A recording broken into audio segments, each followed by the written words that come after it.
Y el objetivo de esto obviamente es llegar al dimensionado y el resultado final, el plano de doblado y despiece de la armadura de la viga y la losa de fundación.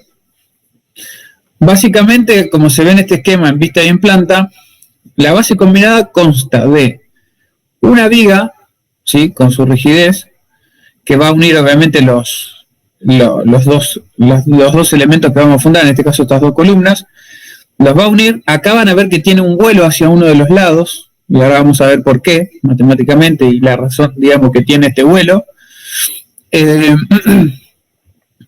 Y consta, acá se puede ver en la planta, esto sería el espesor o el ancho de la viga de fundación más rígida, teniendo, finalizando su materialización como base combinada, con una losa que termina de dar la superficie, ¿no es cierto?, de apoyo a todo el elemento de fundación. Pero acá se puede ver en la vista la losa esta, o sea que vuela hacia ambos lados de la viga.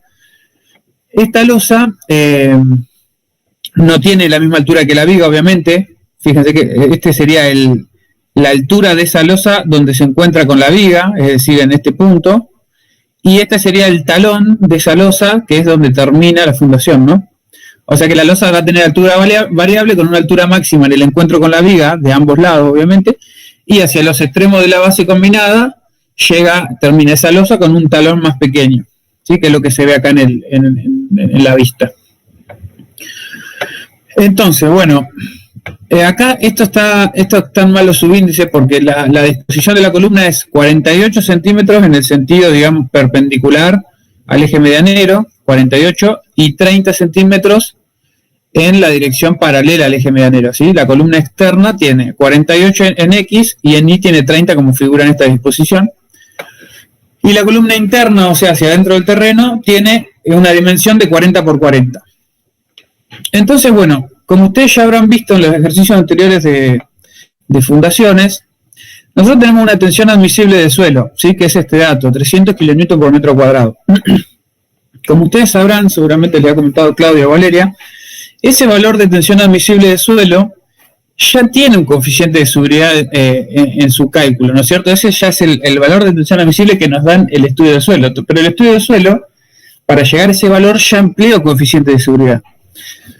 Entonces nosotros tenemos que trabajar de dos maneras, o sea, haciendo dos diferentes combinaciones. Una, vamos a trabajar con esfuerzos en servicio, o sea, con las descargas D y L sin mayorar, para obtener esfuerzos en servicio, y con esas descargas en servicio lo que vamos a hacer es obtener la dimensión de nuestra fundación, de manera que con esta dimensión en planta tenga una descarga en el suelo que no genere una tensión mayor a esos 300 kN por metro cuadrado. ¿Por qué trabajamos en servicio? Bueno, justamente por lo que les decía, este valor de tensión de suelo ya tiene un coeficiente de seguridad que ronda, para que ustedes sepan, entre 2 y 3. Es decir, que si se nos da un valor de tensión admisible de 300 kN por metro cuadrado, en la realidad eso anduvo por los 700 a 900 kN por metro cuadrado. Entonces, ya al tener un coeficiente de seguridad ahí en el valor de suelo, directamente lo que hacemos para trabajar y comparar con tensiones admisibles, todo el trabajo nuestro es con condiciones de servicio, es decir, con cargas sin mayorar, ¿sí? Por lo tanto, como ahora vamos a ver, en primer lugar vamos a obtener las dimensiones de esta fundación. Lo que vamos a hacer es lo siguiente. Le vamos a dar una longitud a este elemento de tipo base combinada, una longitud en la cual la resultante, ¿sí?, la reacción resultante nos quede en el centro de esta longitud, ¿sí? Por lo tanto, eso explica la razón de este vuelo y, bueno, obviamente la dimensión que le vamos a dar. ¿Y cómo hacemos para que la resultante nos caiga en el centro geométrico, ¿no es cierto?, longitudinal de esta fundación? Nosotros tenemos, como les decía, todo esto que estamos haciendo es para analizar las dimensiones en planta de la base, justamente para comparar y que no supere las tensiones admisibles por informe de geotécnico, ¿no? Entonces, como estamos analizando y vamos a comparar con tensiones admisibles, todos estos valores que vamos a poner en esta resolución van a ser en servicio. Por lo tanto, la descarga de la columna 1, o de la columna que está sobre la medianera, va a ser directamente la suma de estos D1 y L1, ¿no? Entonces tenemos un P en servicio, o un N en servicio de 900 kN en la primera columna, y la sumatoria del D2 y L2 nos da un NU en la segunda columna de 1100 kN, ¿sí? Entonces, nosotros conocemos los valores de las columnas. Lo que vamos a hacer es un modelito matemático en el cual representemos la descarga en los ejes de cada columna. Por ejemplo, esta descarga va a ser del borde de nuestra fundación, va a llegar obviamente hasta el semiancho de la columna de medianera, que tenía 48 dividido 2, o sea, a 24 centímetros del filo de nuestra fundación. ¿Ven? Esta diferencia serían los 24 centímetros. A 24 centímetros tenemos la descarga de la columna 1. A 3,5 metros de esta descarga, o sea, de este eje de columna, hacia el otro eje teníamos 3,5 metros, entonces a 3,5 ponemos la resultante de la columna interna, de la columna 2, ¿sí? Entonces, lo que tenemos que hacer es, en primer instante, bueno, acá está el resumen de los materiales, la atención que teníamos, es un resumen de lo que es la propuesta del ejercicio. Entonces, en primera instancia, lo que hacemos para obtener las dimensiones en planta de la base va a ser generar una sumatoria de fuerzas verticales, donde ahí vamos a obtener el valor del RT, o sea, de la resultante. Nosotros tenemos que la RT, sumatoria de fuerzas verticales, es las fuerzas hacia abajo más las fuerzas hacia arriba, igual a 0, ¿no? Directamente lo mismo que poner que RT es igual a la sumatoria de las dos descargas que vienen de arriba, ¿no?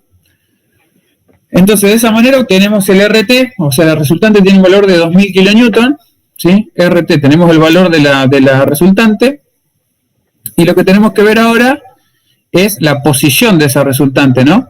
De manera de que después, justamente como les decía, queremos que esa resultante actúe en el centro geométrico longitudinal de esta fundación. Por lo tanto, al obtener el valor, o sea, la posición, mejor dicho, de la resultante, lo que hacemos es copiar, digamos, ¿no?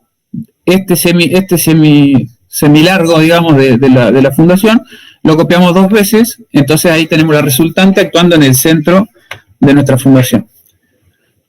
Entonces tenemos, para obtener la posición vamos a hacer sumatoria de momento en A igual a 0, ¿no? Entonces, sumatoria de momento en A igual a 0, lo que tenemos son dos componentes. Tenemos que RT, ¿no? La resultante que ya teníamos el valor, por la distancia X que queremos hallar, tiene que ser igual a 1100, que es la descarga de la columna interna, por el brazo que hace, o el brazo de palanca con respecto del punto B con respecto al punto A, ¿no es cierto? Que son los 3,5 metros. Entonces generamos esa resolución, despejamos la incógnita, que sería justamente nuestra incógnita, es la posición de esa resultante, y resolviendo, digamos, sumatoria de momento en A igual a 0, nos da que la posición de esa resultante está a 1,925 desde el punto A, o sea, no desde el borde, sino desde el punto A. ¿Ven cómo está acotado acá?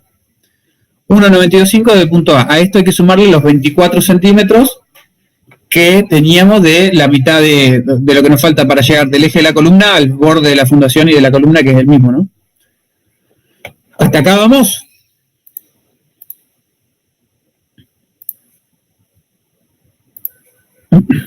¿Chicos? Sí, sí. Bueno.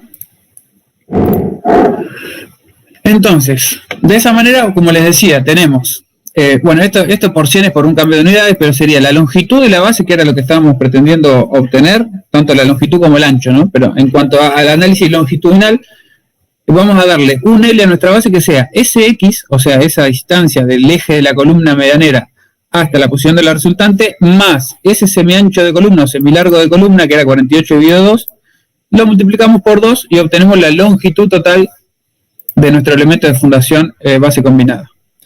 Entonces, de esta manera ya tenemos el largo, ¿no es cierto? Viéndolo en planta, tenemos esta dimensión, ¿sí? Justamente esa dimensión, repaso, se obtiene para que la resultante caiga en el centro geométrico longitudinal. Entonces, bueno, se hizo toda esta resolución, se obtiene la posición de la resultante y de ahí se duplica, digamos, hacia el otro lado, obteniendo el largo total de nuestro elemento. 4,33 metros. Entonces, ahora, teniendo la longitud y conociendo el valor de la tensión admisible, lo que vamos a obtener es el área necesaria de esa fundación para no superar justamente el valor de tensión admisible del estudio de suelo. Por lo tanto, ¿cómo se hace? Tenemos, vamos a tener el área como un 10%, ¿sí?, de la descarga total de la sumatoria de los N que bajan. Ese 10% estaría contemplando un poco el peso propio del elemento de fundación. Entonces, el área necesaria va a ser 1,1 por la sumatoria de la descarga dividida la tensión admisible. Eso nos da un área necesaria de 7,33 centímetros cuadrados, que me parece que está mal la unidad. Tendría que ser 7,33 metros cuadrados. Sí, metros cuadrados. Lo que nos da, digamos, un área, o sea, al multiplicar esa área dividido la longitud que ya habíamos obtenido, que era el largo de la base, ese área dividido la longitud nos da la otra dimensión, que es el ancho de la base. Por lo tanto, nos pide que ese ancho mínimo, para que no superar los 300 kN metro cuadrado de tensión admisible, necesitamos tener un ancho mínimo de unos 69 metros, ¿no? Por lo tanto, definiendo un ancho de 1,7 metros, ya estamos garantizando que no vamos a superar esos 300 kN por metro cuadrado de tensión admisible de suelo. Por lo tanto, las dimensiones en planta ya las tenemos, nos quedaría 4,33 de largo por 1,7 de ancho, ¿sí? Entonces, de esa manera, estamos por debajo de la tensión admisible del suelo, ¿sí? Bueno, hasta ahí, digamos, justamente lo que le comentaba de que la tensión admisible ya tiene un coeficiente de seguridad, por lo tanto nosotros para comparar con tensiones admisibles, justamente eso siempre va a servir para obtener las dimensiones. Hasta acá vamos a trabajar en servicio. De ahora en más que empieza lo que es el dimensionado de los elementos, o sea, la obtención de esfuerzos para el dimensionado de los elementos, de ahora en más vamos a trabajar sí con cargas mayoradas. Y justamente al trabajar con cargas mayoradas lo que vamos a tener es otra tensión, ¿sí? Que se llama con el subíndice U, para hacer referencia, ¿no es cierto?, a todos los subíndices U, que por ejemplo serían los MU, NU, son todos los esfuerzos últimos. Bueno, acá lo mismo, hacemos una analogía con el subíndice, le ponemos Q sub U, que la vamos a llamar tensión ficticia, ¿sí? Porque en realidad no es una tensión real, sino que es la tensión con los esfuerzos o con las cargas mayoradas, digamos, ¿no? Raúl. Sí. Axel te había hecho una consulta. A ver. Sí, justamente, Axel, eso. Cuando vos obtenés la posición de la resultante, ya tenés la mitad del valor de tu largo de fundación, por lo tanto lo que haces es duplicarla hacia el otro lado, y al multiplicarla por 2 ya te queda la posición de la resultante en el centro de tu fundación. Sí, es por eso, se multiplica por 2. Bueno, entonces, retomando un poco, lo que le estaba comentando recién es que hasta acá, hasta el hecho de haber obtenido las dimensiones en planta y poder analizar de que nuestra fundación no supere la tensión admisible del suelo, hasta acá trabajamos con cargas en servicio. Ahora que vamos a obtener esfuerzos para los elementos, justamente para generar el dimensionado de los mismos, ya ahora empezamos a trabajar con cargas mayoradas, ¿sí? Y a la tensión que obtengamos con esas cargas mayoradas la vamos a llamar Q sub U, que para nosotros es una tensión ficticia. ¿Sí? Es ficticia porque en realidad las cargas mayoradas es algo de un método que nos da una tensión que en realidad no va a ser, ¿sí? No va a ser real, pero sí nos sirve a los efectos de poder resolver los esfuerzos de, por ejemplo, tanto de la viga como de la losa que componen esta base combinada, de una manera acorde al método del RFD que usamos para dimensionar hormigón, ¿no? Pero bueno, tengan en claro esas dos cosas que seguramente ya las vienen viendo con Claudio y Valeria en el análisis de las otras fundaciones que ya han visto. Entonces, vamos a seguir con la resolución. Teníamos una componente de peso propio, 400 kN para la columna 1, y una componente de sobrecarga de 500 kN también para la columna 1. Y después tenemos para la columna 2 una componente de peso propio de 500 kN y una componente de sobrecarga de 600 kN. Entonces, la tensión ficticia, ¿esa cómo la vamos a sacar? Al igual que como hicimos, digamos, para obtener las tensiones, es la fuerza, digamos, los N que llegan a la fundación divide el área que tiene, ¿sí? P sobre A, cálculo de tensión.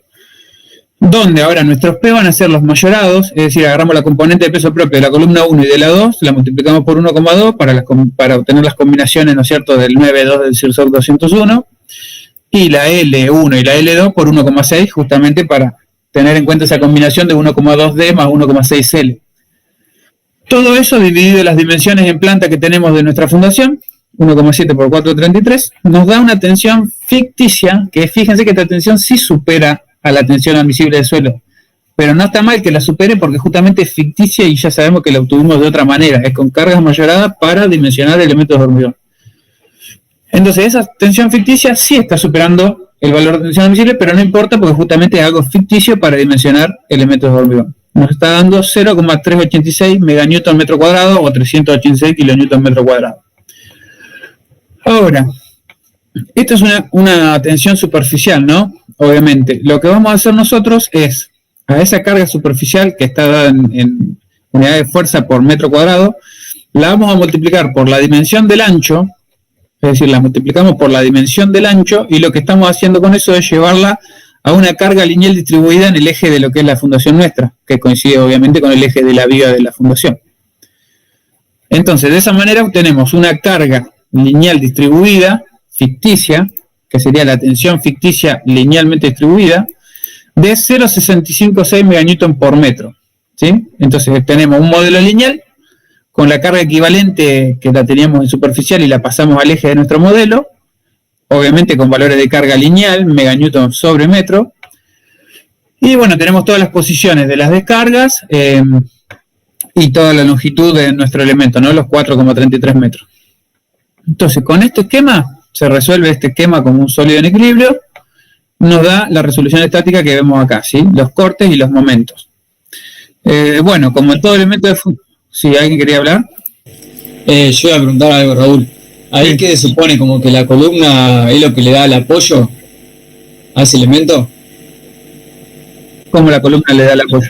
Así, si lo queremos dibujar en RDM6, ¿el apoyo Sí. sería la columna? ¿El eje?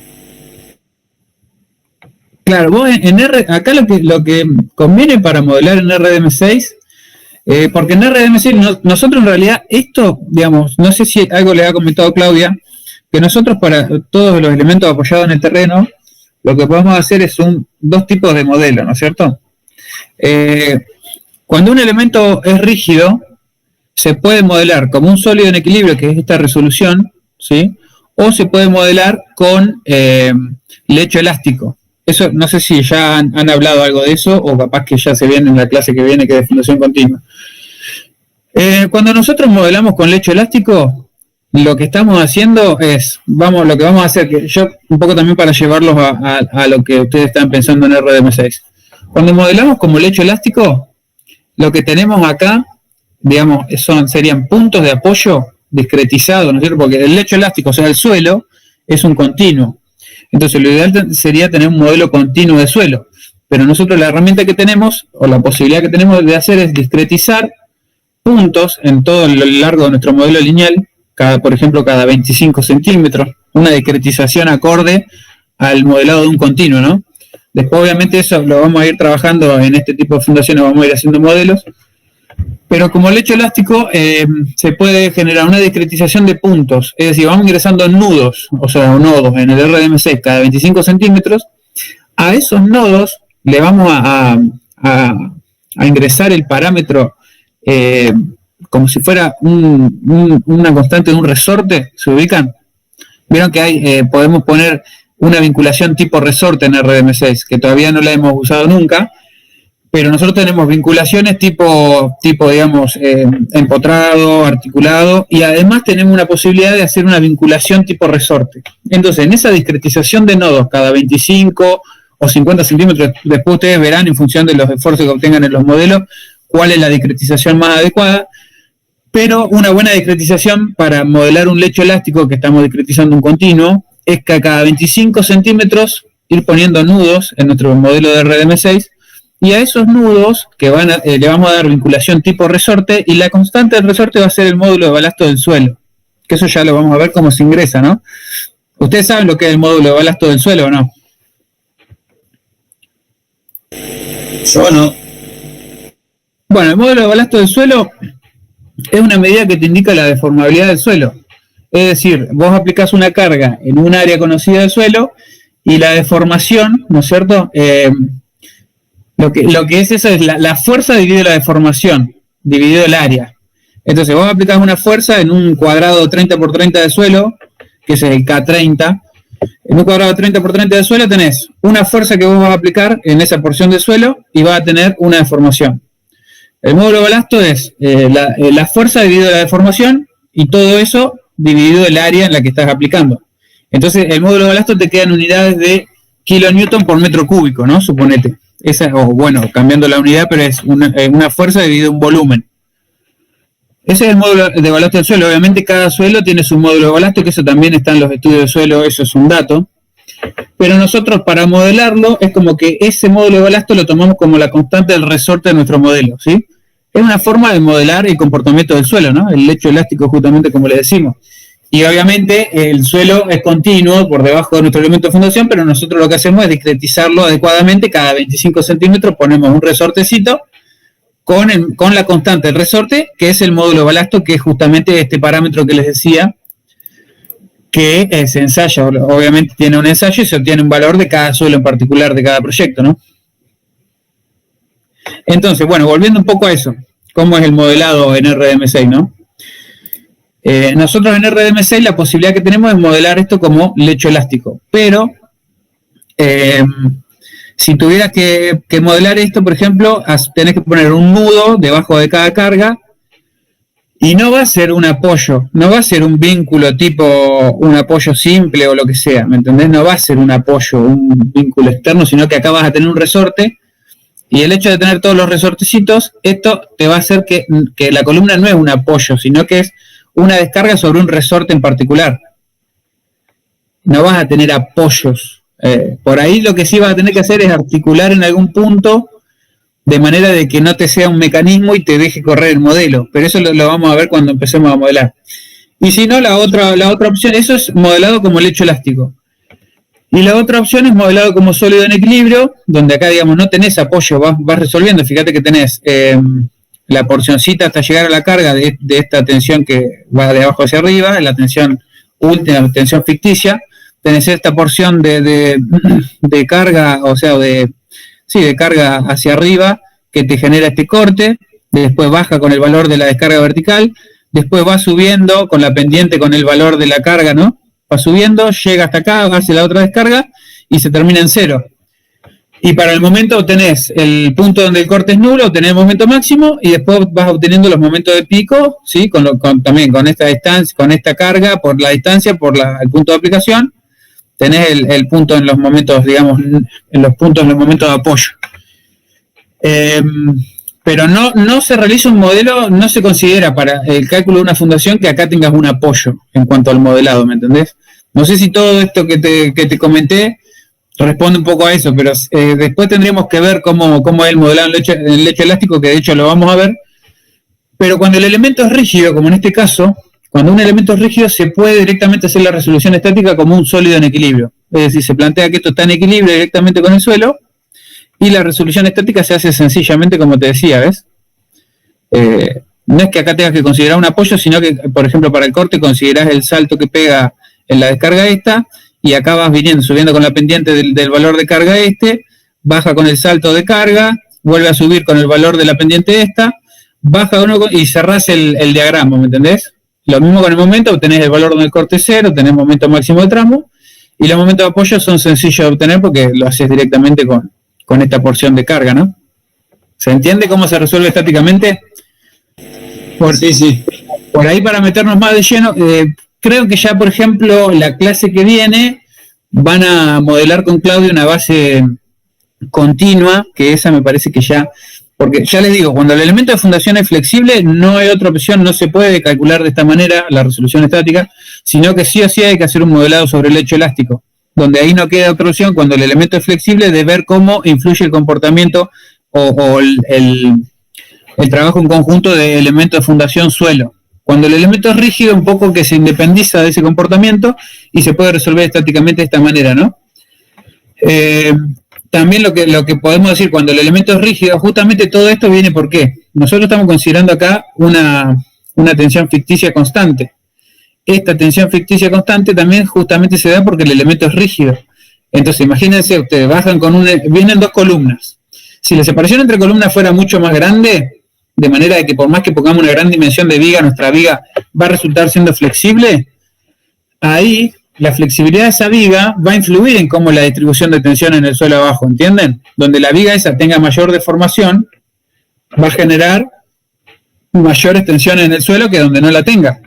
¿Se entiende? Entonces, este valor de tensión ficticia ya no va a ser constante. Esto lo podemos afirmar porque nosotros estamos diciendo que nuestra fundación es rígida. ¿sí? Entonces, al ser rígida, las dos columnas que caen con su carga se distribuye perfectamente, debido a la rigidez de la viga, se distribuye perfectamente toda la carga en toda la dimensión de nuestro elemento de fundación, ¿sí? Que es la base combinada total. ¿Lo entienden a eso? Sí, sí. Bueno, justamente para flexible vamos a hacer un modelado sobre el hecho elástico porque es la única opción que tenemos para resolver los esfuerzos, pero en este caso está resuelto como un sólido en equilibrio. Entonces obtenemos este diagrama de esfuerzos, ¿no? Diagrama de esfuerzos últimos, ¿no? Que justamente ven MU y BU, que son los que vamos a usar para el dimensionado tanto de la viga como de la losa que vuela hacia ambos lados. Bueno, entonces acá se hace justamente lo que le decía, obtenemos el momento máximo donde el corte es nulo, buscamos la posición del corte nulo, y nos da digamos, en el 0.24, que es hasta llegar al eje de la columna, y una vez que estamos en el eje de la columna, avanzamos en X 1,7, por lo tanto, del 0 de nuestro modelo, o sea, del borde de nuestro modelo, a 1,944 está el momento máximo. ¿Sí? Que lo obtenemos, como les decía recién, obtenemos el momento máximo acá, y ese momento nos da un valor de menos 0,942 meganewton metro. ¿Sí? Como lo ven acá, como lo ven en este diagrama, es un momento negativo. Y se acuerdan que un poco lo hemos hablado por ahí en alguna charla o en alguna presentación o clase, que el momento de tramo en los elementos de fundación generalmente va a ser negativo. ¿Sí? O sea, es un momento de tramo, pero los hierros van en la parte superior del elemento. ¿Sí? Es un momento negativo. Y por debajo de los apoyos que tenemos picos de apoyo, picos de momento de apoyo, pero esos momentos tienen signo positivo. Por lo tanto, donde hay encuentro con apoyo, o con una columna que la descarga, mejor dicho, el momento es positivo, por lo tanto los hierros van en la parte inferior de nuestra viga, ¿sí? Pensando en lo que es el armado de viga. Entonces, momento positivo en apoyo, pico de momento positivo en apoyo, armadura en la parte inferior de la viga. Momento de tramo, en este caso los momentos de tramo son de signo negativo, por lo tanto traccionan la parte superior de la viga. Entonces en los tramos de una viga de fundación, la armadura de tramo va en la parte superior, ¿sí? Bueno, una vez que tenemos los esfuerzos y ya obtuvimos todas las dimensiones en planta, las dimensiones de nuestro elemento, lo que vamos a hacer es empezar con el predimensionado. Lo que no tenemos ahora, por ejemplo, es las alturas tanto de la viga como de la losa en voladizo hacia ambos lados, que terminan de generar el área, ¿no es cierto?, para la cual descarga toda nuestra fundación.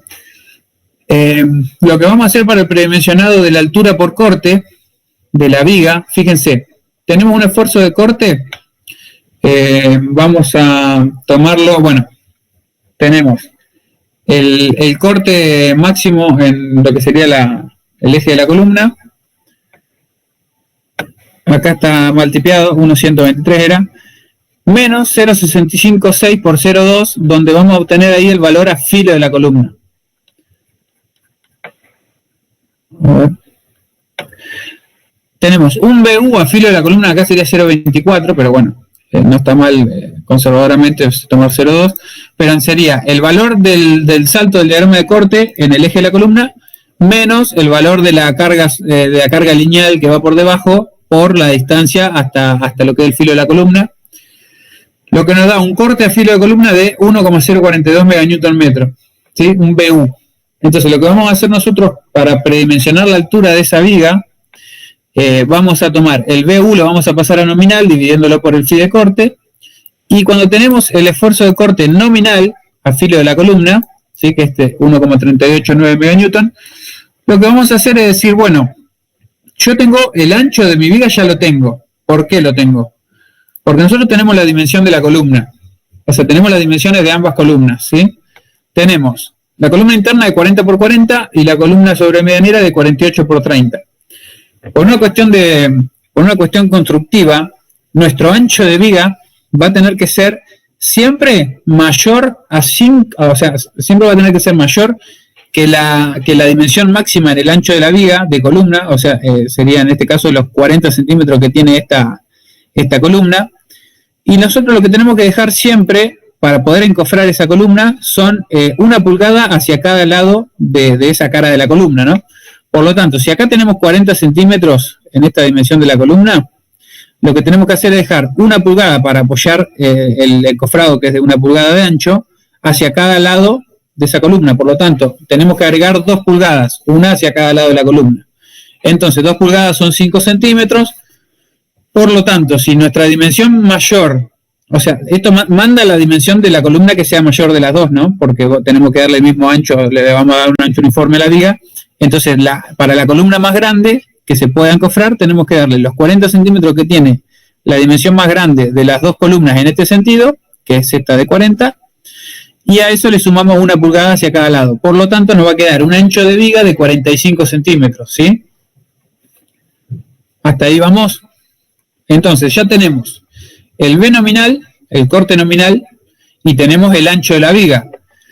Por lo tanto, ahora lo que podemos hacer, teniendo esos dos valores, ustedes se acuerdan cuando dimensionábamos por corte en hormigón 1, que entrábamos en la tabla de corte 1, con un H25, y fíjense que lo que vamos a hacer, el criterio que vamos a tomar para obtener la altura que vamos a predimensionar de nuestra viga, lo que vamos a hacer es obtener un valor de 3,2 para lo que es la relación, o sea, la tensión de corte, que era B sub n dividido B por D. Vamos a adoptar un valor de 3,2 de tensión de corte, ¿para qué? Justamente porque esto está justamente en el medio de la zona donde se requieren estribos de poca separación. Es decir, nosotros ya sabemos nuestro elemento de fundación y también teniendo en cuenta un poco los valores de descarga que tienen, ¿no? Pero generalmente no van a tener estribos de mucha separación o estribos mínimos en un elemento tipo viga de fundación. O sea, van a estar hablando de estribos de poca separación. Por lo tanto, lo que vamos a asegurar es que nuestra viga al corte se comporte dentro de la zona donde se requieren estribos de poca separación. Entonces, como adoptamos un valor de tensión de corte y tenemos el corte nominal y tenemos el ancho de nuestro elemento, de nuestra viga, lo único que nos quedaría por despejar es el valor de D, o sea, de la altura útil, la altura de cálculo de nuestra viga. ¿Se acuerdan? Acá tengo la tabla, vamos a ver un poco lo que estábamos diciendo. Nos vamos a posicionar siempre dentro de este 3,2. Si nosotros quisiéramos tener una tensión más grande de corte, que sería algo que no lo vamos a hacer, porque si nos paramos con una tensión de corte, por ejemplo, de 5 para un H25, no podríamos sacar el D, o sea, sacaríamos un D que sea bastante chico, pero en definitiva cuando volvamos a entrar con esas secciones y ese esfuerzo nos va a dar que la sección transversal es demasiado pequeña. Entonces directamente, como ya sabemos que vamos a tener un estribado importante y va a requerir que tenga estribo de poca separación, nos paramos acá en la mitad de esta zona, digamos, con un 3,2 aproximadamente por un H25, estamos en una zona intermedia entre toda esta franja, que es la de estribo de poca separación. Entonces, de esa manera hacemos el predimensionado de viga. El predimensionado de viga se obtiene un D, de manera que con el ancho que tiene y con el corte nominal que tiene, nos dé estribo de poca separación, ¿sí? Entonces garantizamos que que va a ser una sección que no sea demasiado pequeña, y tampoco va a ser una sección exagerada, de manera que nos den estribos normales. Porque si nosotros nos vamos para el otro lado y ponemos un valor de tensión de corte pequeño, nos va a dar una sección enorme, ¿sí? Entonces, parándonos en esta franja, en la mitad, digamos, de lo que es la franja de estribo de poca separación, vamos a estar en una altura adecuada de trabajo de nuestra viga, o sea, del elemento de viga. Entonces, justamente con todo esto, parándonos o con un valor de tensión de corte de 3,2 para un hormigón H25, despejamos D, y D nos da una altura de viga de 0,965, o sea, altura D de cálculo, ¿no? Por lo tanto, a esto habría que agregarle unos centímetros por el recubrimiento. Adoptamos D 95 centímetros, porque esto, digamos, no es que tenemos que estar sí o sí por arriba de esto, porque si ponemos 95 como en este caso, de última se irá un poquitito para arriba. O sea, cuando volvamos a entrar a la tabla para dimensionar corte, se va a ir un poquitito más arriba, pero siempre va a estar en esta franja, ¿sí? Por ahí no podemos poner acá, si estamos calculando, nos da un D de cálculo de 0,965, no vamos a poner 0,80, pero hasta 0,95 no va a cambiar de franja en el dimensionado de corte, ¿no? Entonces, tomamos un D 0,95, que es apenas más pequeño que el obtenido por cálculo, lo cual nos va a hacer entrar un poquitito más arriba en la tabla de corte 1, y el H, o sea, sumamos unos 5 centímetros contemplando recubrimiento y llegar hasta el baricentro de los hierros. Entonces nos queda una viga de 1 metro de alto por 45 de ancho, que era la dimensión que ya habíamos sacado por las cuestiones constructivas, ¿no? Entonces, de esa manera tenemos las dimensiones de la sección de nuestra viga. Bueno, en cuanto a, podemos empezar a hacer el dimensionado de esa viga, porque ya tenemos los esfuerzos y las dimensiones. Bueno, y acá lo que está comentado acá es que la relación luz libre sobre D es menor que 4, entonces se trataría de una viga de gran altura, pero como el valor supera 2, si bien las deformaciones no son lineales, no estaría cometiendo un error grosero al hacer el dimensionado con la tabla de flexión 3, que es siempre con la que hemos dimensionado las vigas de hormigón 1. Bueno, eso porque la bibliografía justo está en una zona gris, que está entre 2 y 4, y no tenemos brazo elástico en la bibliografía, pero en realidad, digamos, cuando estamos en una zona gris o estamos en una viga de gran altura, la resolución estática de este tipo de elementos se hace por el método de bielas y tirantes, ¿sí? Que se hace como, no sé si ya lo tienen presente, pero es como generar un reticulado interno dentro de esa altura de viga, un reticulado interno, donde vamos a tener montantes comprimidas, diagonales traccionadas, ¿sí? Y vamos a tener un gran tensor por abajo, ¿no? Pero bueno, en definitiva, como estamos ahí en una zona gris, vamos a decir que no vamos a cometer un gran error resolviendo esta viga de flexión con la tabla de flexión 3. Bueno, revisamos como primera instancia las armaduras mínimas de viga según Cirsoc 201. Teníamos, ¿se acuerdan? las dos expresiones. Nos quedamos obviamente con la mayor. Entonces tenemos que colocar una armadura mínima por flexión de 14,25 centímetros cuadrados. Entonces vamos a proceder con los valores que tenemos a obtener las armaduras según los esfuerzos, ¿no? Los momentos negativos, bueno, momento negativo justamente sería, no lo tomen literal, sino que sería momento de apoyo, que en este caso tiene signo positivo, ¿no? Entonces sería momento de apoyo 0,18 meganewton metro.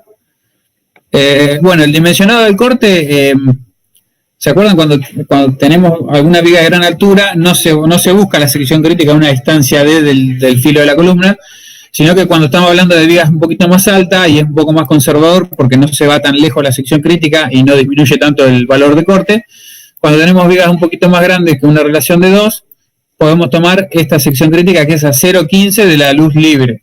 O sea, nos quedaría la sección crítica a 0,39 metros del filo de la columna, porque si no nos iríamos ya a 95 centímetros y ahí los valores de corte obviamente ya van a ser mucho más reducidos. Entonces conservadoramente tomamos esta como sección crítica. Entonces tenemos 1,173, que era el valor de la, justo donde está el eje de la descarga, el valor de corte. Le restamos el valor de la carga esa lineal por la distancia a la cual estamos considerando la sección crítica, entonces de esa manera obtenemos el corte último en la sección crítica. Bueno, después lo dividimos por el phi de corte para pasarlo a corte nominal. Entonces tenemos un corte nominal en la sección crítica de 1,048 meganewton. Como ya sabemos, el corte nominal se resiste en una parte por lo que aportan los estribos y en la otra parte lo que aporta el hormigón. El aporte del hormigón ya lo sabemos del reglamento, es un sexto de la raíz de F'C por B por D. Por lo tanto, el aporte del hormigón es de 0,356 meganewton y por diferencia sacamos lo que tenemos que obtener, la resistencia que debemos otorgar con los estribos, que se llama B sub S, y el B sub S, esa por diferencia, nos da que el estribo debe resistir 0,626 meganewton. Bueno, como teníamos el B sub N y el B y el D, vamos a entrar a la tabla de corte 1.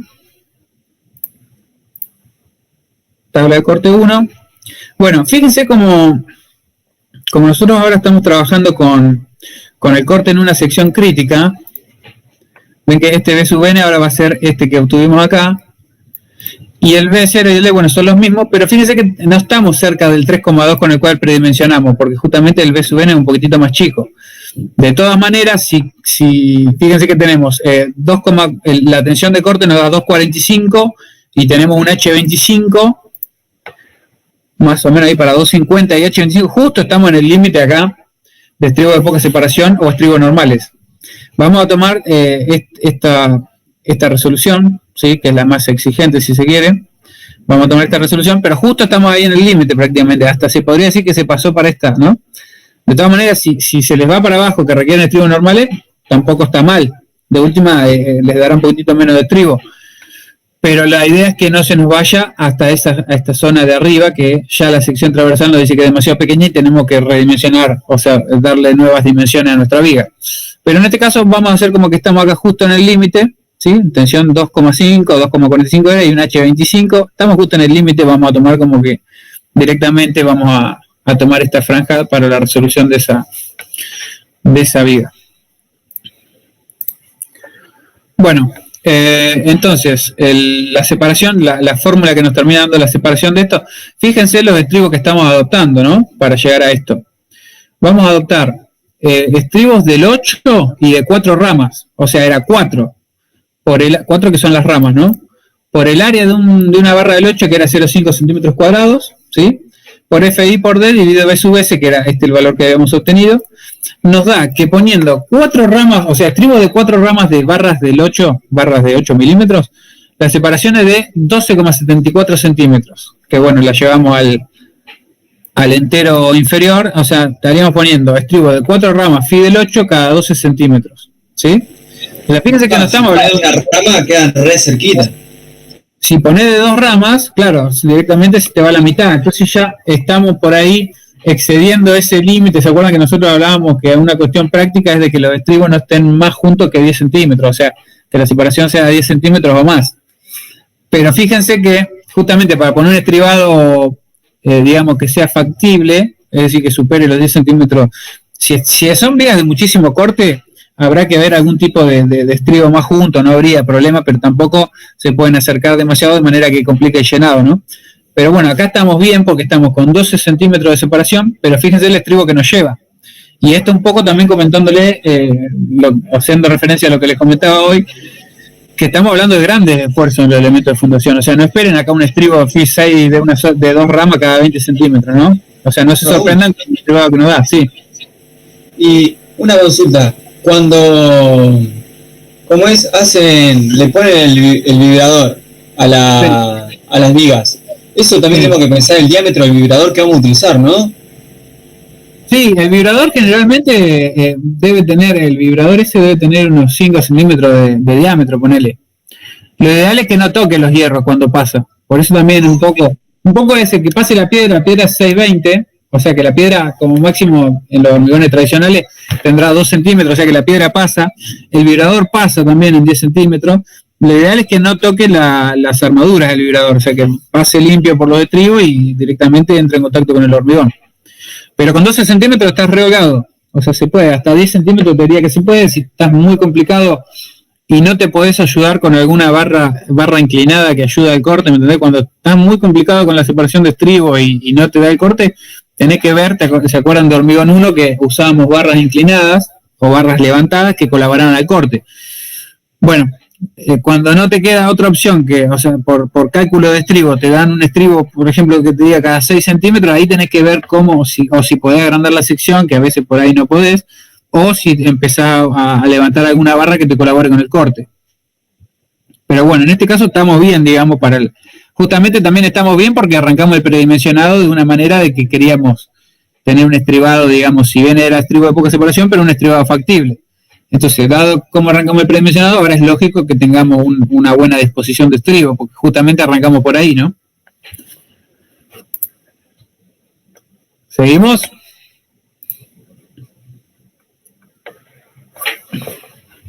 Sí. Bueno, entonces tenemos una viga alta, mayor a 0,9 metros, tendremos que ver el artículo 1067, donde nos va a pedir que coloquemos armadura en las caras laterales, ¿sí? Armadura de piel. Por la altura de viga esta no podemos tener solamente armadura inferior y superior con los estribos, sino que digamos, en las caras laterales de las vigas, en las zonas intermedias entre la armadura inferior y superior, debemos colocar armadura de piel, que bueno, eso ya lo tienen visto, no voy a entrar en el detalle de eso, pero sepan que estamos con una viga que tiene una altura mayor a 0,9 y por este artículo 1067 nos pide que vamos a tener que colocar armadura de piel, ¿sí? Armadura en las caras laterales, en la cara, digamos, en la cara externa de la viga, vamos a tener que colocar hierros longitudinales que hagan las veces de armadura de piel para coser fisuras de las caras mismas de la viga, ¿no? Si ustedes no colocan esa armadura de piel, pueden aparecer fisuras en la cara de la viga debido a justamente que tiene una superficie libre de hormigón que va a estar fraguando y pueden llegar a aparecer esa fisura. Entonces, con la armadura de piel estamos resolviendo ese problema. Bueno, para el voladizo vamos a proceder de la misma manera. Justamente, ¿qué era lo que estábamos hablando hoy? ¿Cómo se componía nuestra base combinada? Nuestra base combinada va a ser una forma de T, ¿no? En la cual el alma de esta T es la viga que acabamos de dimensionar, ¿sí? La viga no está dimensionado a flexión acá. Pero bueno, el dimensionado de flexión lo hacemos, como le decía, por la tabla 3, y van a obtener para el armado de tramo la armadura superior en esta viga, y para el momentito que tiene ahí debajo de la descarga de columna es un armado inferior. Entonces, justamente lo que acabamos de hacer ahora es el dimensionado de corte, y quedaría pendiente hacer el dimensionado de flexión de lo que es el alma de esta sección T, que era la viga propiamente dicha. Y lo que tenemos que calcular ahora son las losas que quedan en voladizo hacia ambos lados de la viga, que son las que terminan de generarnos el área para que nuestra tensión admisible no supere la del estudio de suelo, ¿sí? Entonces, ¿cómo están trabajando estas losas con respecto a la viga? Son dos lositas, dos pedazos de voladizo hacia cada lado de la viga, que son dos lositas en voladizo trabajando en la dirección perpendicular al eje de la viga. ¿Lo entienden? Sí, sí. Bueno, entonces, tenemos dos voladizos, pero obviamente no son voladizos esbeltos, ¿sí? Nosotros estábamos hablando, hoy cuando empezamos a hablar de cómo modelamos, cómo resolvemos digamos, los esfuerzos de esta fundación, estábamos hablando de que estamos considerando que nuestra fundación es rígida. Por eso se puede obtener esfuerzos mediante un modelo tipo sólido en equilibrio, que es lo que hicimos en este ejercicio. Entonces, como estamos hablando de una fundación rígida, no podemos poner un voladizo esbelto acá que sea flexible, ¿sí? O sea, generar esos creo que era 1,70 m de ancho, con una viguita de poca altura, de manera que sea flexible, porque se nos va la condición de cimiento rígido con la cual nosotros estamos trabajando. Entonces, lo que vamos a hacer, para lo que es el dimensionado de lo que es la altura y obviamente el armado de estos voladizos, o de la losa, vamos a llamarla losa directamente, vamos a arrancar con un predimensionado de la altura de la losa por corte, con la condición de decir, bueno, que el BC por phi tiene que ser menor al BU.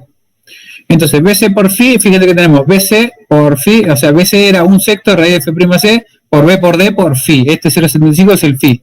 El B también va a estar en esta expresión, pues sería 0,63 por QU por B.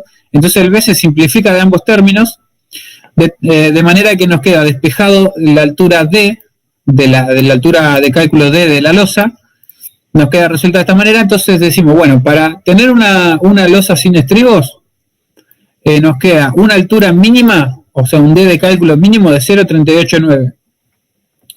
Por lo tanto, lo que vamos a hacer es colocar una altura superior a esta. Pero también tenemos otra condición. O sea, lo que hicimos acá es un predimensionado de la altura de esta losa, por corte. Ya tenemos un valor que respetar, o sea, un límite de mínima para nuestro valor de cálculo de altura D. Tenemos otra condición, que es que el cimiento sea rígido. Entonces, para que el cimiento sea rígido, la altura del vuelo tiene que ser igual a B menos B0 dividido 3. O sea, la longitud del vuelo, H tiene que ser mayor que la longitud del vuelo dividido 3. Por lo tanto, tendríamos B menos B0, donde B es todo el ancho, que serían esos 1,7 metros, menos B0, que serían los 0,45, dividido 3. Entonces, esta es la altura, esto ya directamente es un H, no es un B. Esta es la altura mínima de la losa para que se comporte como un cimiento rígido, ¿sí? Entonces, ya tenemos dos límites de mínima. El D por corte, que es 0,389, y el H por condición de cimiento rígido, que es de 0,42. Por lo tanto, adoptando un H de 50 y un D de cálculo de 45, estamos cumpliendo las dos, ¿sí? Bueno, además, otra condición para asegurar la rigidez del voladizo es que el voladizo debe ser menor que 2 veces H, condición que en este caso se cumple, ¿sí? Tenemos un voladizo de 63 y 2 veces H sería 1 metro. Entonces el voladizo es menor que 2 veces la altura de la losa. Por lo tanto, de esa manera también es otro parámetro más, o otra condición más, otro criterio más, para garantizar la rigidez de todo ese paquete tipo T invertida, ¿no? Entonces después el dimensionado de la losa flexión es sencillo, porque el momento, ¿cómo lo obtenemos? Teníamos la tensión ficticia distribuida superficialmente, ¿sí? Y lo que tenemos que ver es el momento que tenemos en este filo, el momento de la losa en este filo. Sería un momento de empotramiento, ¿no? Vamos a llamarlo así. Y el momento que tiene esta losa va a ser esa tensión ficticia por todo estos 63 metros donde se desarrolla, por 63 metros dividido, 63 centímetros dividido 2, que es la posición de la resultante de toda esa carga que hace momento, ¿no?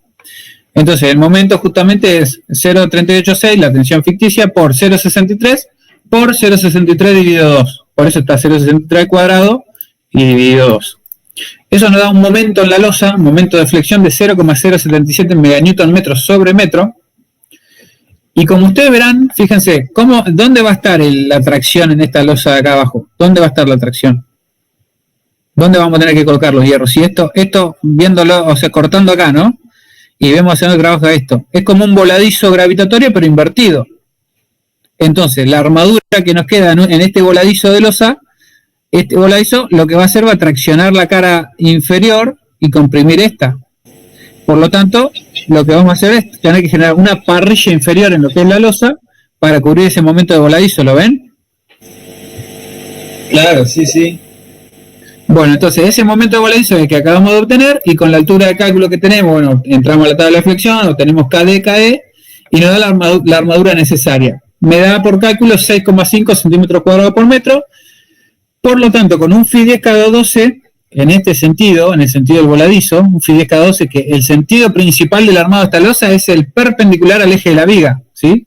O sea, es un armado de voladizo, ¿sí? Un armado de voladizo que va en el sentido perpendicular a la longitud de la viga, ¿no? Va en el sentido transversal. Entonces, un phi 10 cada 12 en este sentido, abajo, ya nos está resolviendo lo que es el momento del voladizo. Y en la otra dirección, ponemos cuantía mínima, entonces de esa manera se genera la parrilla inferior de la losa, ¿sí? Con los hierros principales, que son un phi 10 cada 12 en este sentido, y en el sentido largo de la losa va cuantía mínima, de esa manera se genera una parrilla, ¿no? La parrilla inferior de la losa. Y bueno, obviamente después vamos a tener el armado de viga con todo lo que es el alma de esta T, todo el alma va a ser la viga que ya habíamos calculado, donde vamos a tener los estribos de la viga y las armaduras longitudinales esquematizadas, ¿no?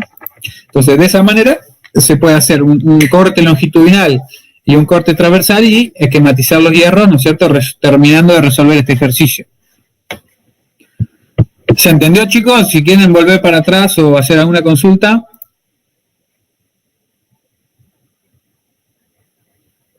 Hasta acá estaríamos con el primer ejercicio de hoy.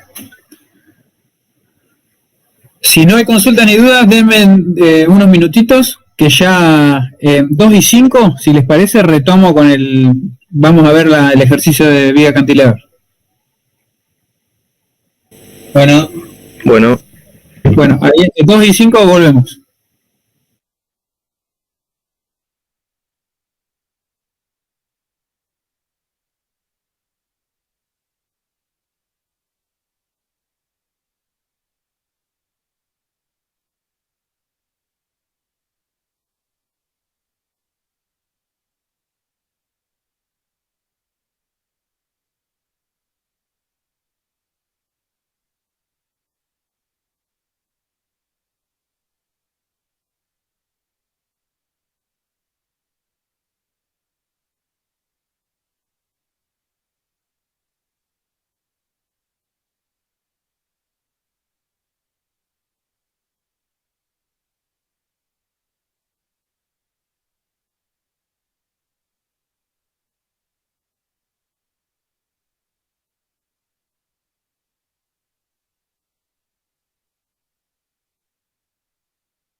Bueno, chicos, ahí comparto de nuevo. Vamos a ir a lo que es el ejercicio de viga cantilever. Y un poco también vamos a hablar, digamos, de cuándo es factible o cuándo es eficiente el uso de este tipo de elementos, ¿no? Nosotros, en este caso, bueno, vamos a ver el ejercicio que está planteado. Tenemos un caso similar donde tenemos una columna de medianera. Perdón, ¿se escucha? ¿Se escuchan todos por las dudas? Pregunto. Sí, sí. Bueno, entonces, hoy fíjense el caso que teníamos una base combinada, teníamos una distancia de eje de columnas de 3,5 metros.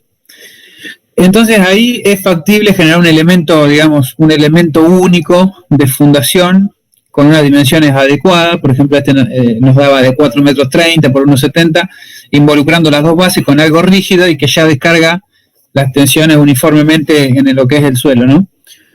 En este caso, nosotros estamos teniendo una longitud mayor entre vigas. Fíjense que estamos hablando de entre columnas, perdón, de 6,7 metros de eje a eje de columna.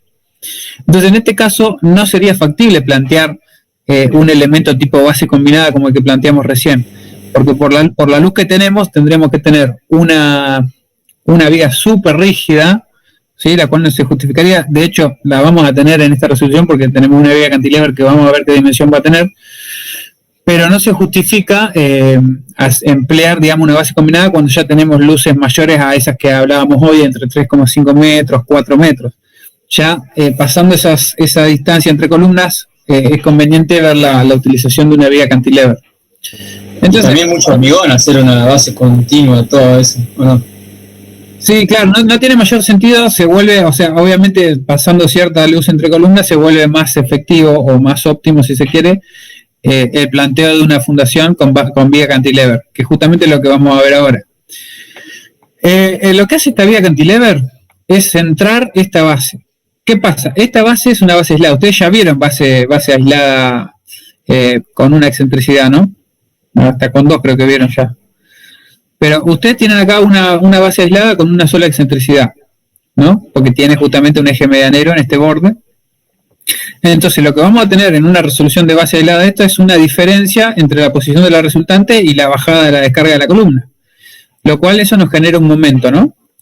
Cuando estamos hablando de gran descarga, o por ejemplo, bueno, vamos a ver el margen de carga o el valor de carga que estamos teniendo en esa columna, sería recibe una carga muerta de 250 kN y una carga viva de 350, con un interior que está bastante más cargada.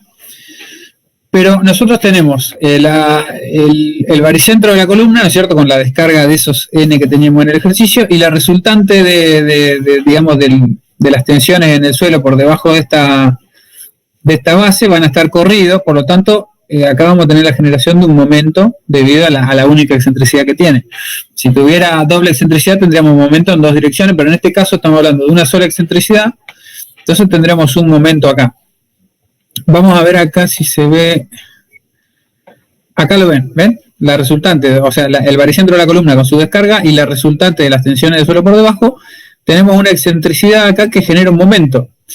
Y vamos a pensar un poco, digamos, conceptualmente, qué es lo que está haciendo la viga cantilever para ayudarnos a resolver esta base excéntrica. Esta base excéntrica va a querer, fíjense como se muestra acá, va a querer levantar, o sea, imagínense que esta sea la base propiamente dicha. Entonces esta base lo que va a querer hacer es levantarse, ¿no? Se va a querer levantar esta base. Y justamente para resolver una base con un momento importante, una base excéntrica, por ahí, si no empleáramos la viga cantilever, esto nos daría tal vez una base con mayores secciones, mayores dimensiones de planta y mayores armados, obviamente. Pero lo que logramos con el empleo de la viga cantilever es generarle una gran rigidez en todo este paquete. Le estamos generando una gran rigidez con la altura de nuestra viga que vamos a poner, de manera de que esa viga va a ser la que tome el momento de excentricidad que tenemos acá. Entonces, esa gran rigidez de viga no va a permitir que esto intente girar, ¿no es cierto? Y todo el momento lo va a absorber directamente la viga.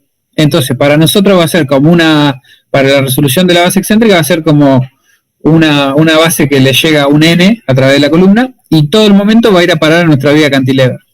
Les voy a mostrar el esquema de lo que vamos a hacer, que sería esto, ¿no?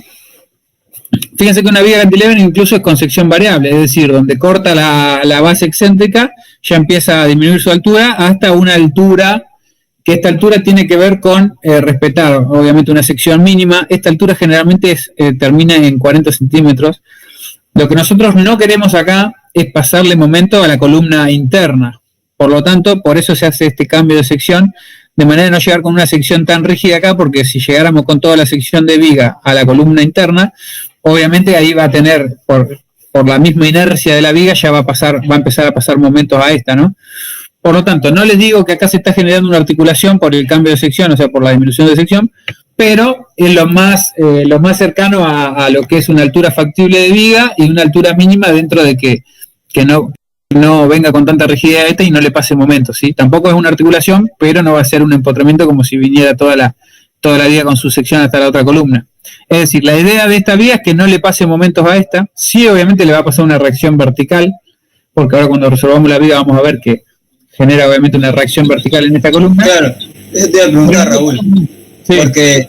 Porque si a la viga cantilever nadie la agarra, no estaría cumpliendo la función de contrarrestar ese momento que se genera por la excentricidad. Ahí la tienen que agarrar para que no se levante. Claro, ¿cómo la va a contrarrestar? Justamente con este brazo y con esta reacción que va a pasar acá. Pero la idea es que no pase un momento, solamente que tenga la reacción para que esta viga no se levante, ¿no? Si acá estuviera suelta, pasaría lo que seguimos diciendo, esto se va a levantar todo y se va a levantar la punta de la cantilever, ¿me entienden?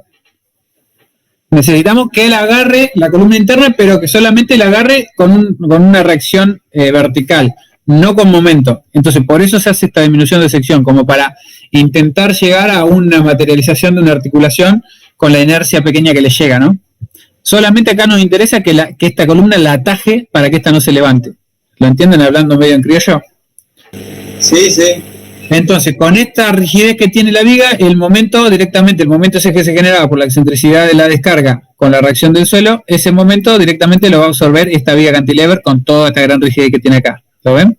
Y de esta punta, con que esta punta no se levante, estamos garantizando que eso trabaje como queremos. Pero justamente un concepto que les tiene que quedar claro es que acá no queremos pasarle momento a esta columna, solamente la vamos a vincular como si fuera algo muy parecido a una articulación, de manera de que solo esta columna la vamos a someter a una reacción vertical de esta punta y después vamos a ver cómo se trabaja con esa reacción vertical. Pero bueno, conceptualmente lo que hace la viga cantilever es eso. Lo que vamos a arrancar si quieren con el paso a paso del desarrollo de los números, que por ahí vamos a tener que, obviamente vamos a recalcar algo de lo que vengo hablando, pero digamos, básicamente el funcionamiento es ese, ¿sí?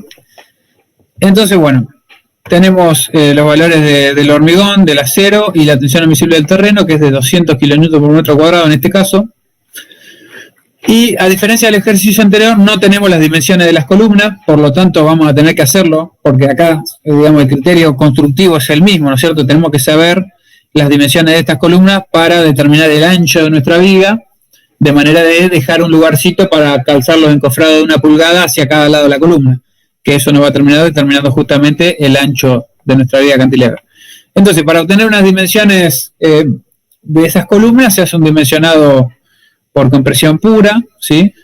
Directamente tenemos el T y el L, los mayoramos, tenemos el P último, lo dividimos para pasar a nominal por el phi de compresión 0,65, tenemos el phi nominal, el P nominal. Vamos a suponer que van a estar con cuantía mínima las columnas, que sería 1%, entonces directamente en la expresión para el cálculo a compresión del SURSOC, obtenemos el área de la columna 1, necesitamos 655 centímetros cuadrados, lo que lo cubrimos con una columna de 30 por 30. Y la columna interna, columna central, tenemos los esfuerzos, los mayoramos, los pasamos a nominales, con esta expresión, con una cuantía del 1%, dimensionamos el área necesaria de la columna de hormigón, que nos da 975. Haciendo la raíz de esto, obtenemos que necesitamos una columna de 35 por 35. Por lo tanto, de esa manera vamos a obtener el ancho de nuestra viga cantilever, que va a ser de 40 centímetros justamente para a esta dimensión, que va a ser de 35, darle 2,5 para cada lado, que sería la pulgada del encofrado ese, ¿no? En definitiva, le sumamos 5 centímetros a la dimensión final de la columna y tenemos el ancho de de la viga. Pero bueno, una vez que tenemos las dimensiones de esas dos columnas, lo que vamos a hacer es un predimensionado de la base excéntrica. Fíjense que en esta base excéntrica directamente no se está contemplando en ningún momento que si nosotros no tuviéramos esa viga cantilever, habría que tener en cuenta un término más que sería el del momento, ¿no? Para obtener las tensiones de suelo. En este caso directamente se hace un predimensionado directamente con los esfuerzos verticales, con las descargas verticales. Lo que vamos a hacer es obtener un coeficiente de mayoración para tener peso propio, o sea, incrementamos un 10% el peso de las descargas verticales y le vamos a dar una relación de luces de 2, o sea, va a tener en la dirección perpendicular en la dirección paralela al eje medianero, esta dimensión va a ser el doble de la dimensión perpendicular al eje medianero. Eso es lo que decimos cuando adoptamos LI igual a 2LX. Por lo tanto, la tensión en el suelo, ¿se acuerdan que cuando estábamos comparando con tensiones admisibles, con el subíndice A, cuando es tensión admisible, directamente es la carga en servicio, por lo tanto va a ser la componente D y L de esa columna, mayorados un 10% para contemplar el peso propio de la base, dividido el área, donde el área es LI por LX, pero como dijimos que LI es 2LX, sería LI al cuadrado por 2. ¿No? Entonces nos queda, de acá resolvemos que LX va a ser 1,30 m y LI va a ser 2,60 m. A su vez, una condición que se tiene que respetar cuando estamos analizando una viga cantilever es que LX sea menor que la luz dividido 3. LX, bueno, dijimos LX va a ser este lado. Este es el lado LX. Entonces, este lado tiene que ser menor que 1/3 de la luz entre columnas, ¿sí? De manera que esto no llegue, digamos, a generar una viga cantilever cortita, ¿sí? Un buen diseño para una viga cantilever es aquel en que esta dimensión de la base no supere 1/3 de la luz total entre columnas, ¿sí? Entonces, ese es un criterio para que el funcionamiento de este tipo de fundación sea óptimo. Bueno, como verán, tenemos un LX de 1,30 y la luz entre columnas dividido 3 nos da 2,28, por lo tanto lo cumple, así que ese criterio está resuelto. Y después lo que vamos a hacer es obtener el valor de la resultante. El valor de la resultante vamos a hacer sumatoria de momentos en B igual a 0, y tenemos RT, que sería la resultante, por L menos LX dividido 2, porque fíjense que tenemos al punto B, la resultante está a una distancia de L, ¿sí?, menos LX dividido 2. ¿Sí? Que sería la L no era entre columnas, la L es la longitud de filo al apoyo, al eje de la columna B. Entonces esta sería nuestra L. Entonces la posición de la resultante es en el centro de ese 1,30 m de base que tenemos. Por lo tanto, la distancia para cuando estamos haciendo momento con respecto a B de esta resultante va a ser la L menos la mitad de esa dimensión de la base, que sería 1,30 dividido 2. Entonces, esto pasa multiplicando para allá y sería ese término, ¿no? RT por L menos LX sobre 2. Y del otro lado tenemos D1 más L1 por LAB, que es la distancia entre ejes de columna.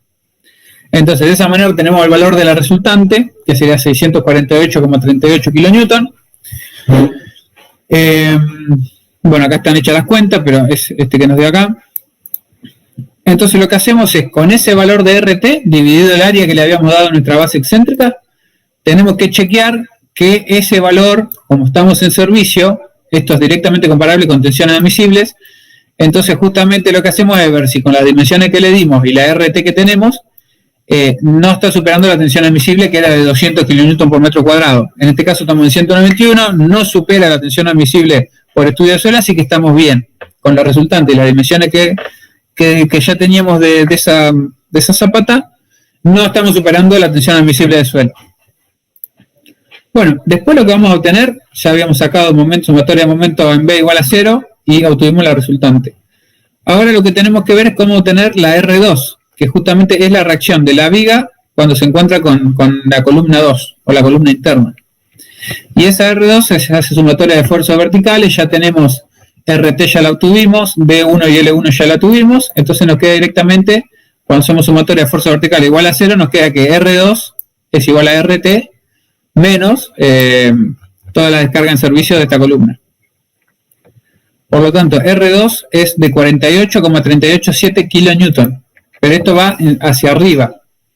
¿Sí? Es una reacción que va hacia arriba. No una reacción que hace que esta viga no se levante la punta, ¿no? O sea, normalmente nuestras reacciones son todas hacia arriba, esta reacción es hacia abajo. ¿Sí? O sea, la reacción es hacia abajo, la acción es hacia arriba. Al revés de cuando generalmente es una viga gravitatoria que la acción es hacia abajo y la reacción es hacia arriba. Bueno, acá se invierte. Quiere decir que la reacción está haciendo hacia abajo para que esta viga no se levante. ¿Sí? ¿Se entiende hasta ahí? Yo les pregunto porque por ahí hablé mucho tiempo solo y si se cortó es un berrón, pero si me siguen... Sí, hagamos. Bueno, otra cosa que tenemos que ver es que esta reacción o la acción esta, digamos, que hace que se levante la columna de al lado, esta debe ser, P2, que es la descarga vertical de la columna interna, tiene que ser mayor a 1,5 por R2 para que no haya levantamiento. ¿Se entiende? O sea, tiene que ser, lo que descarga gravitatoriamente de la columna interna tiene que ser un 50% más de lo que la levanta. En este caso se cumple holgadamente. Tenemos un levantamiento de 48,38 y la columna esa tenía, fíjense, 900 kilonewton. O sea que eso se cumple. Y rara vez, digamos, un levantamiento por vía cantilever llegue cerca a lo que es la descarga de la columna, ¿no? Salvo que justo tengan una columna ahí que, no sé, que tenga un entrepisito con poca carga o poca área tributaria, pero rara vez les va a pasar que esto no se cumpla, ¿no? Bueno, en cuanto a la determinación de los diagramas característicos, o sea, la obtención de los esfuerzos, tenemos, bueno, el cálculo de la tensión ficticia que ejerce el suelo sobre la base medianera, o sea, vamos a obtener la misma tensión que habíamos sacado recién, pero, digamos, con cargas mayoradas, o sea, tensión ficticia.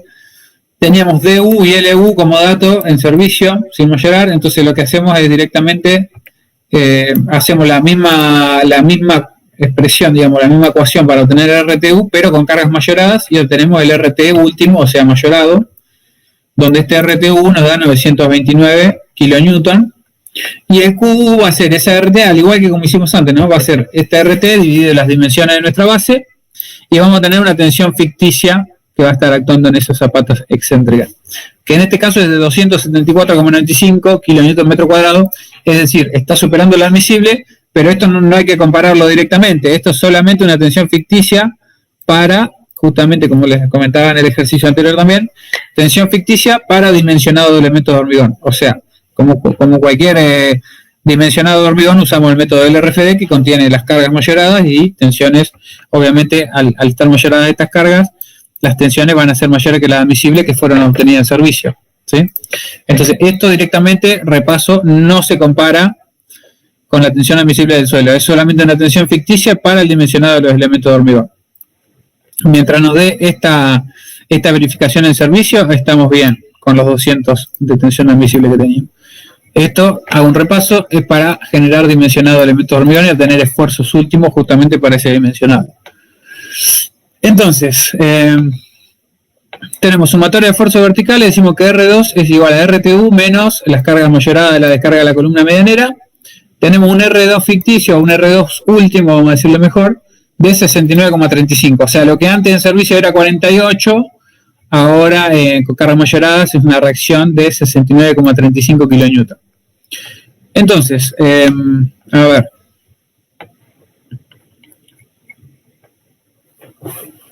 Teníamos la tensión ficticia de 274,95 distribuida superficialmente debajo de lo que es las dimensiones de nuestra zapata excéntrica. Obviamente, lo que vamos a hacer acá, vamos a generar un modelo lineal, entonces tenemos que hacer algo análogo a lo que habíamos hecho en el ejercicio anterior, es decir, a la presión, digamos, que tenemos distribuida superficialmente, que es el valor de tensión ficticia, 0,274 meganewton por metro cuadrado, lo vamos a multiplicar por la dimensión transversal a nuestro modelo, que transversalmente a nuestro modelo nuestra base tenía 2,6 metros. Entonces lo vamos a pasar al eje de nuestro modelo como una carga lineal distribuida.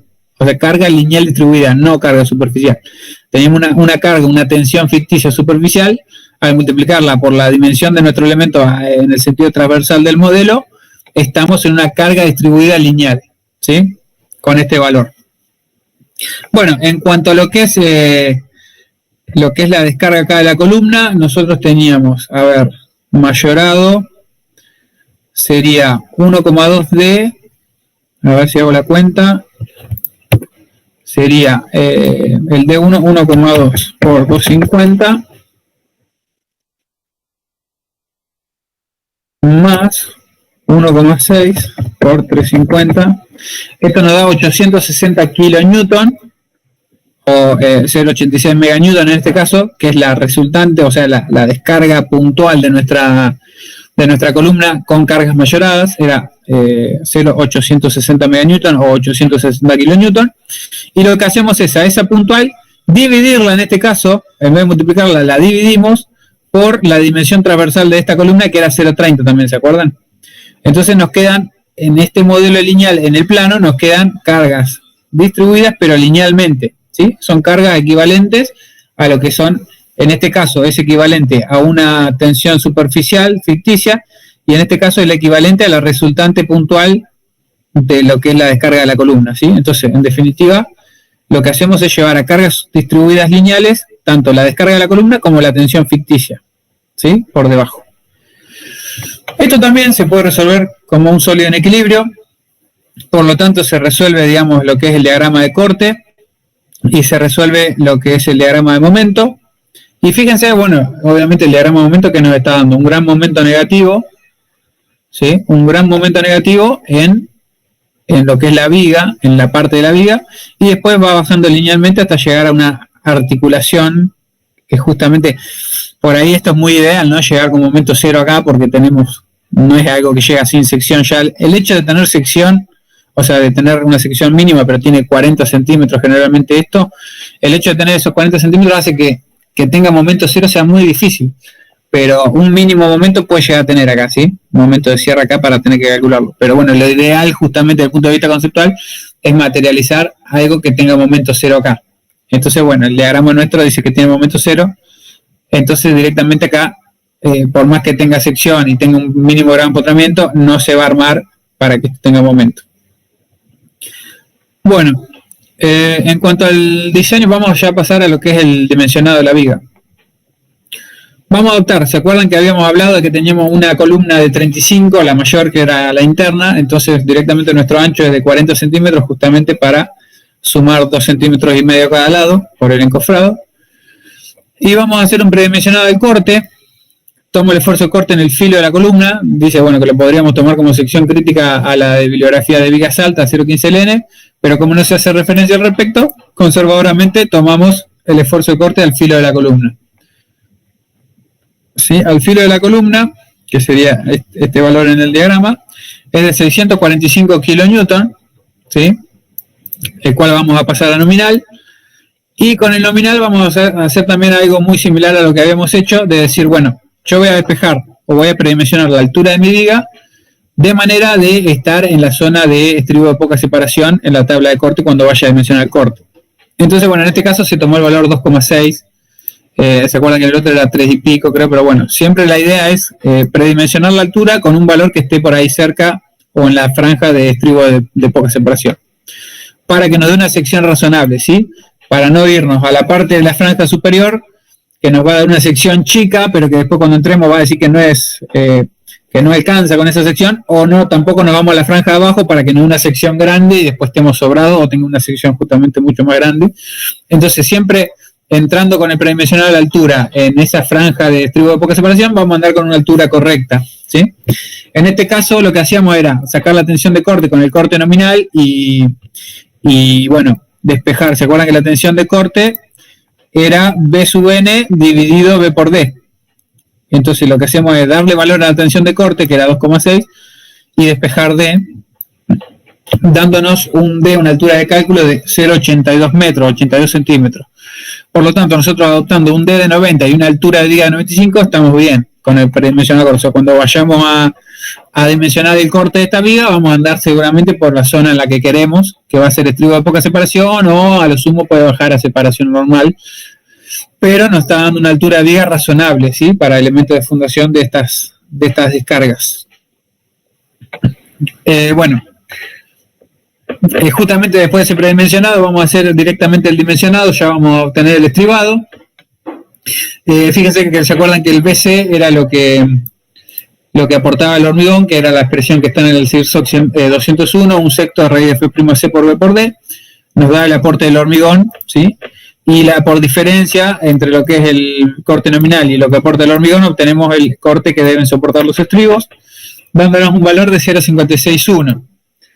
¿Sí? Generalmente cuando estamos con grandes valores de corte, la expresión que va a mandar en el dimensionado es la de la separación, contemplando el corte de los estribos, ¿no? Porque vieron que había otros criterios, ¿se acuerdan? Vamos a repasarlo. Teníamos varias condiciones y nos teníamos que quedar con la que cumpla todas.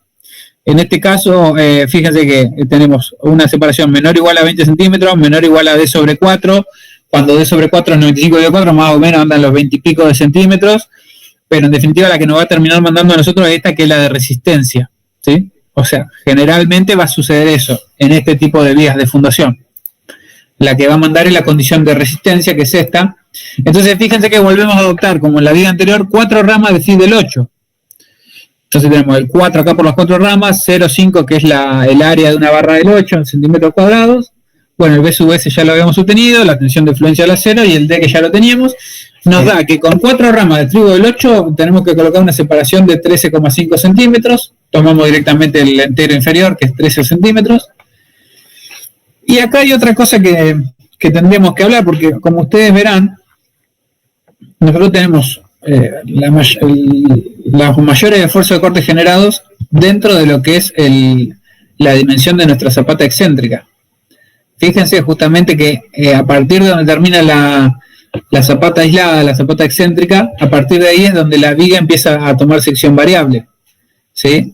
Entonces, lo que podemos hacer nosotros, los grandes esfuerzos de corte los vamos a tener dentro de justamente esta dimensión de 1,30, que era la dimensión de la zapata en el sentido que estamos hablando del largo de la viga cantilever.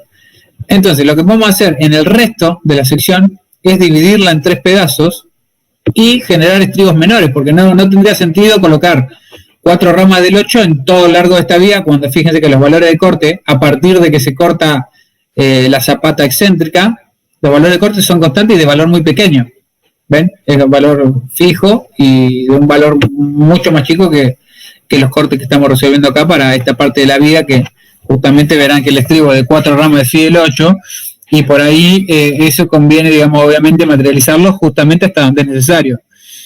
De acá en adelante, digamos, donde la viga va teniendo mucho menores esfuerzos de corte, podemos discretizar toda esta parte en 3 pedazos, ¿sí? O tomamos como una parte de armado, ¿no es cierto?, hasta acá, y esto que queda, dividirlo en 2, por ejemplo, ¿no? Algo así. Pero bueno, en definitiva, lo que por ahí tiene que quedar claro acá es que esa gran cantidad de estribos se necesitan sobre la base.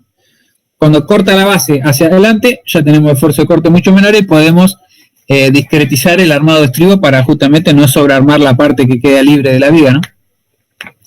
Bueno, después acá tenemos otra cosa que podemos contemplar o no. Contemplarla nos ayuda un poco a disminuir los esfuerzos para el cálculo de los estribos, pero si no la contempláramos estaríamos del lado de la seguridad. Entonces lo que dice es que en la verificación al corte en la zona de altura variable, que es justamente lo que venimos desarrollando hasta ahora. La resultante de compresión resultante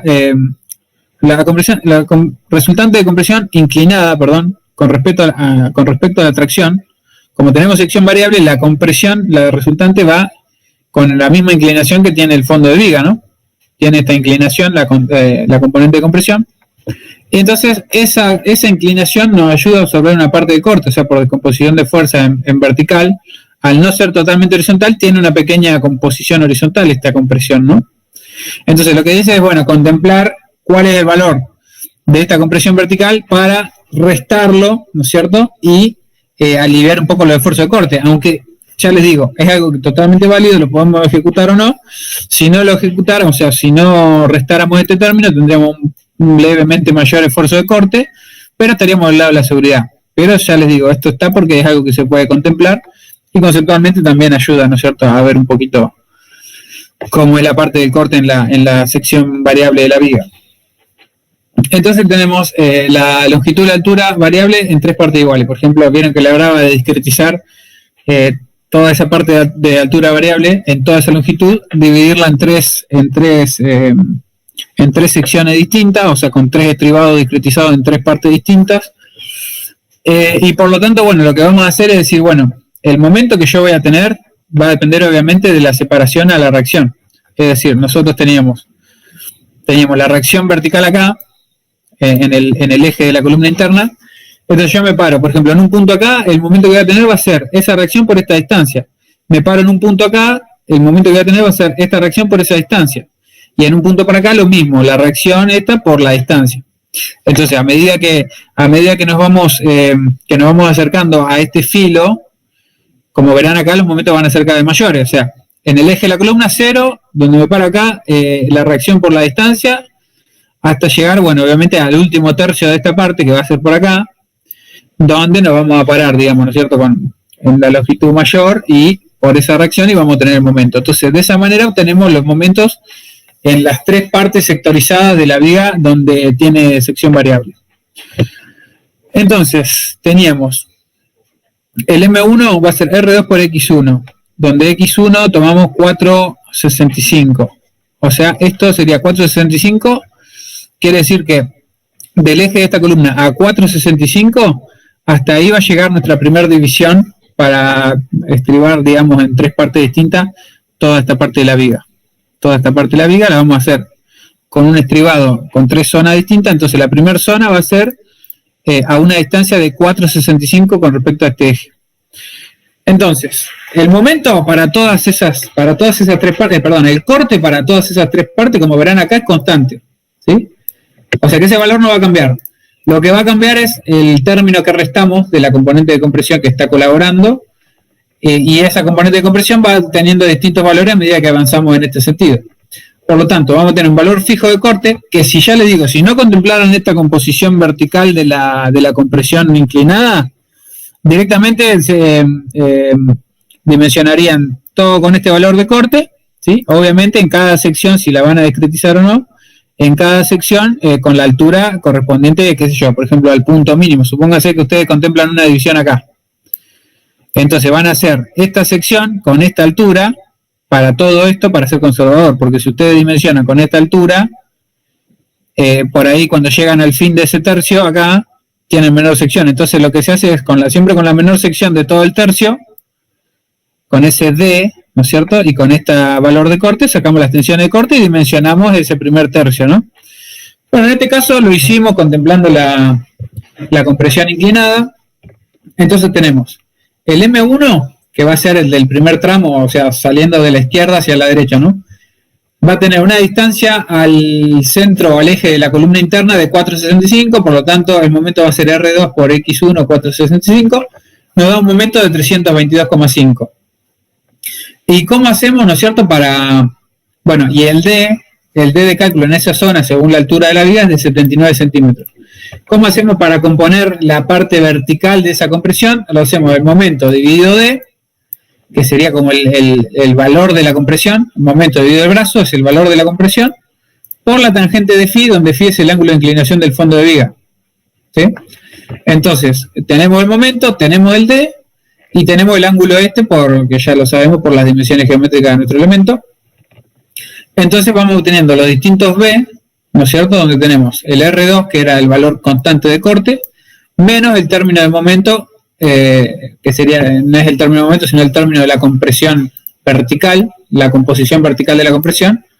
Entonces tenemos en el tramo 1, tenemos un BU de 0,124, en el tramo 2 un BU de 0,21, y en el tramo 3 un BU de 0,43, o sea, cada vez se le va restando menos, ¿ven? Que cada vez es más grande, porque cada vez el momento va siendo más chico y le vamos restando menos.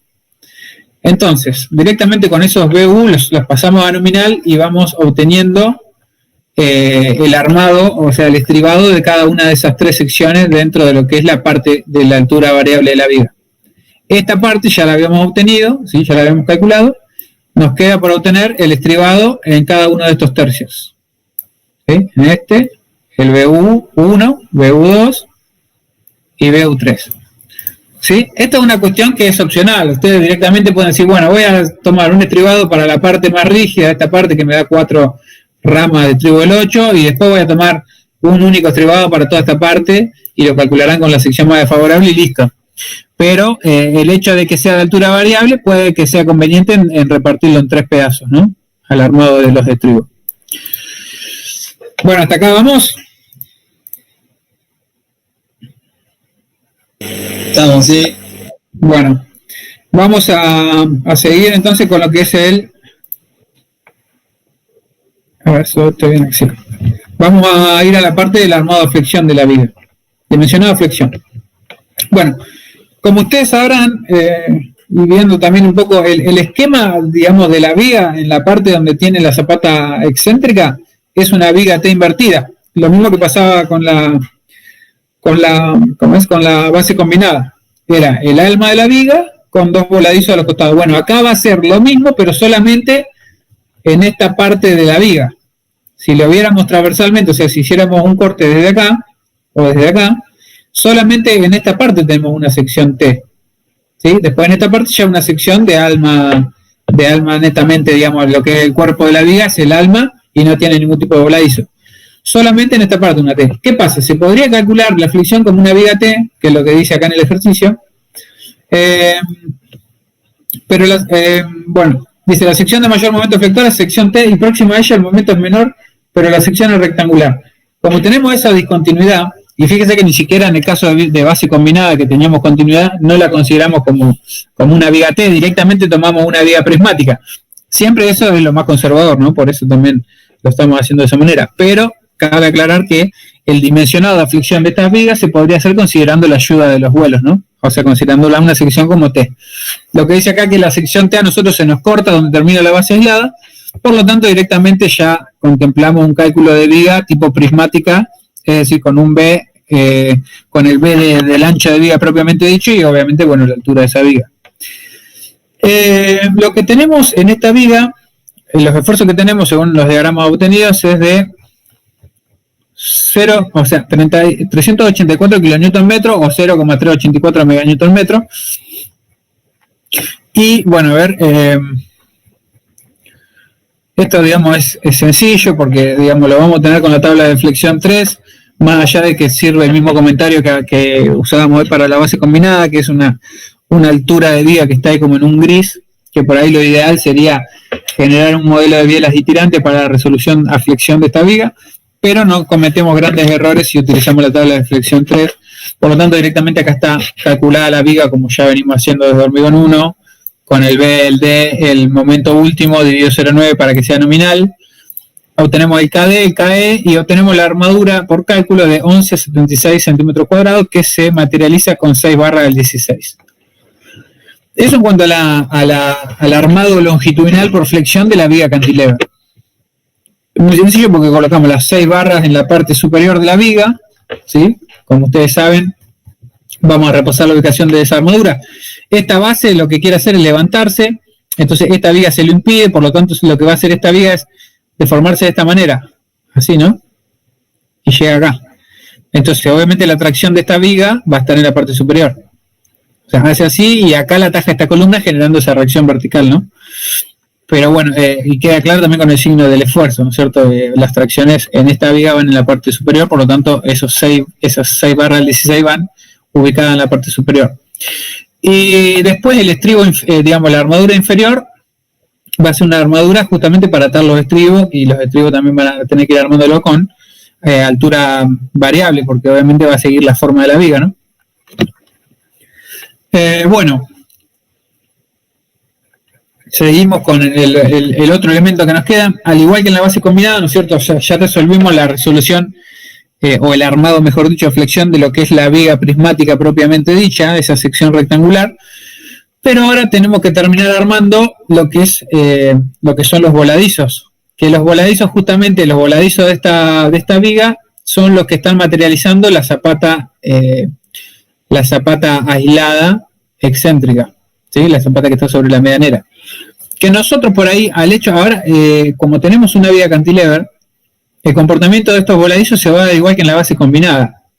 Pero si nosotros no tuviéramos viga cantilever, los principales esfuerzos que va a tomar esta base aislada van a ser en la dirección justamente perpendicular a la medianera.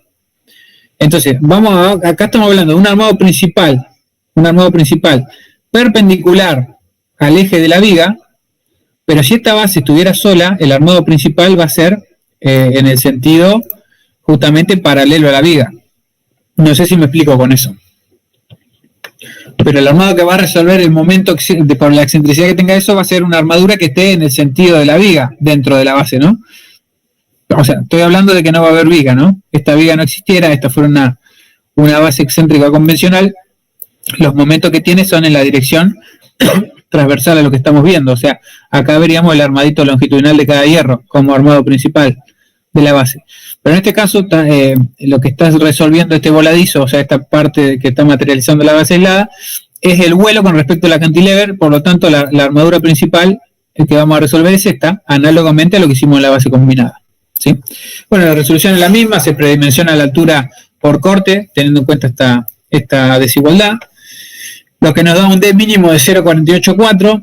Vamos a decir, bueno, voy a adaptar 50 de D y 55 de altura neta. Por condición de cimiento rígido se debe verificar lo que habíamos verificado hoy, que la longitud del voladizo sea menor a 2 veces H. Y bueno, nosotros nos da LI menos B dividido 2, o sea, estamos teniendo un vuelo de 1,1. ¿Sí? Un vuelo de 1,1 que es menor o igual, en realidad es igual a 2 veces HL porque habíamos adoptado 55. Que seguramente, obviamente, este 55 justamente calza justo, pero fíjense que está también con lo justo con esta comprobación de cimiento rígido, ¿no? O sea, está justo para el predimensionado por corte y está justito también para la condición de cimiento rígido. Por lo tanto, estaría cumpliendo. Y después, el dimensionado de esa losa flexión, ¿se acuerdan? Teníamos la tensión ficticia distribuida debajo de todo lo que es la zapata esa, vamos a llamarle nuestra losa ahora, es una tensión ficticia de 0,274 meganewton por metro, y lo que hacemos es multiplicarla por 1,1, por 1,1 dividido 2, que es donde está la resultante de eso. De esa manera se obtiene el momento, ¿sí? Q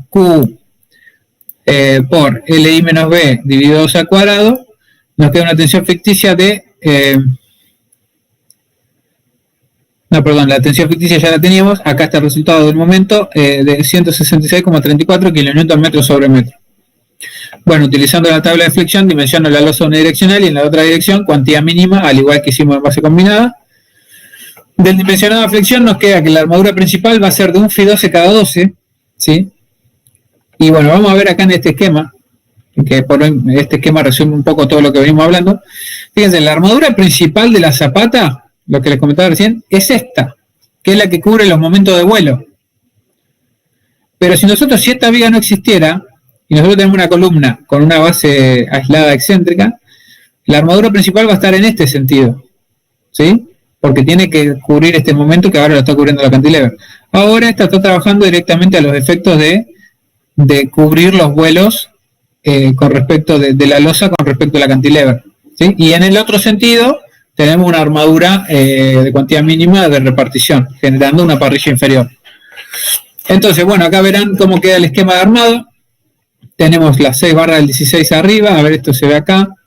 6 barras del 16 todo en la parte superior. Tenemos unos hierros de armado acá, mínimo 2 Fi de 8 para poder atar los estribos. Acá por ahí tendría que tener algún hierrito más porque tienen estribos de 4 ramas para atar.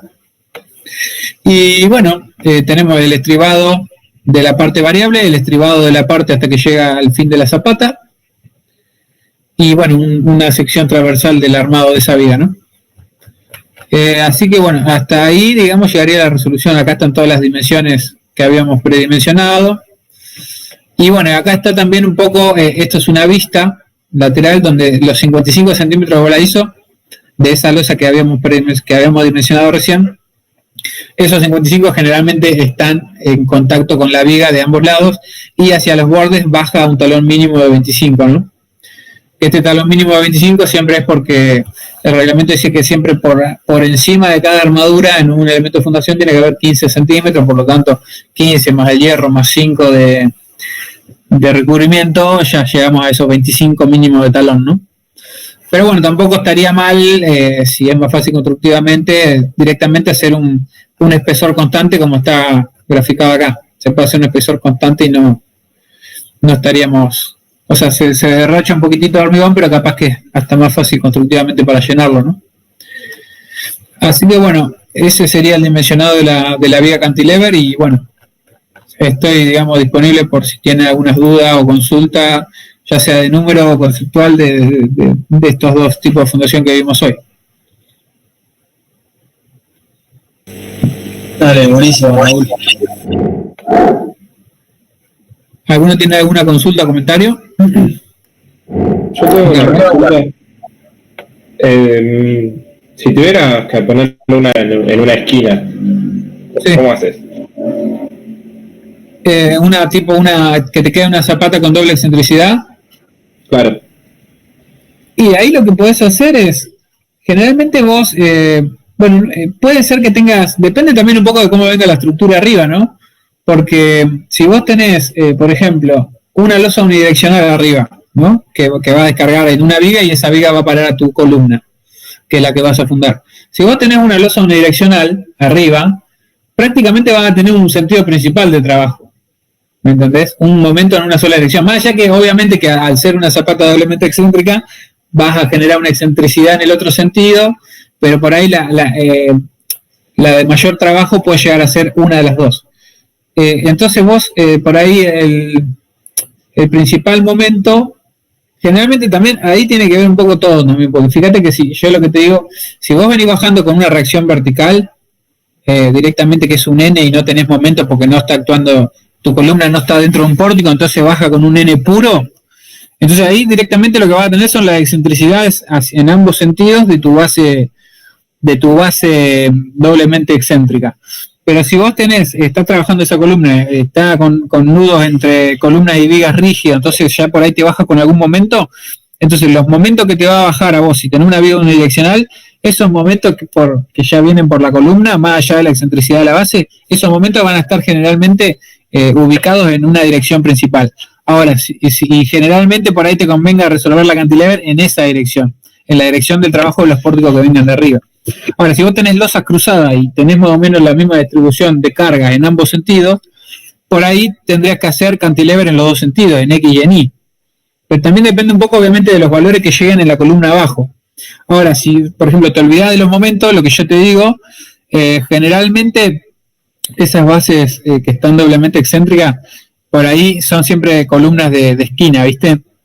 Entonces, por la construcción estructural, generalmente las columnas de esquina siempre son las que menos cargas tienen.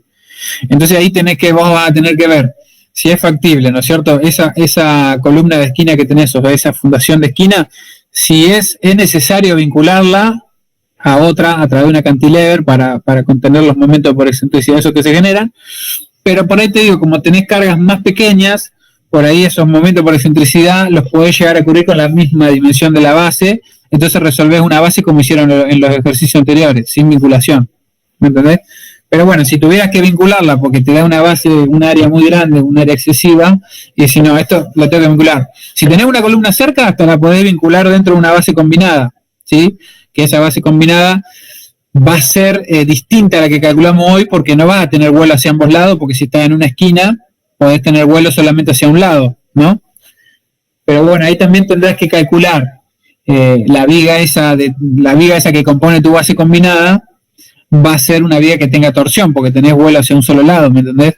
Entonces vos siempre tenés que ir haciendo el análisis de todo lo que vas teniendo y justamente el hecho de presentar los ejercicios de esta manera, y bueno, para estos casos es factible un determinado tipo de fundación, para otras luces, por ejemplo, si vos tuvieras una columna de esquina y tenés la otra cercana a los 6 metros, ahí podés tirar una viga cantilever en uno de los sentidos, si es que la base, primero siempre obviamente conviene arrancar con el dimensionado o predimensionado de las bases aisladas por su cuenta, a ver cómo andan.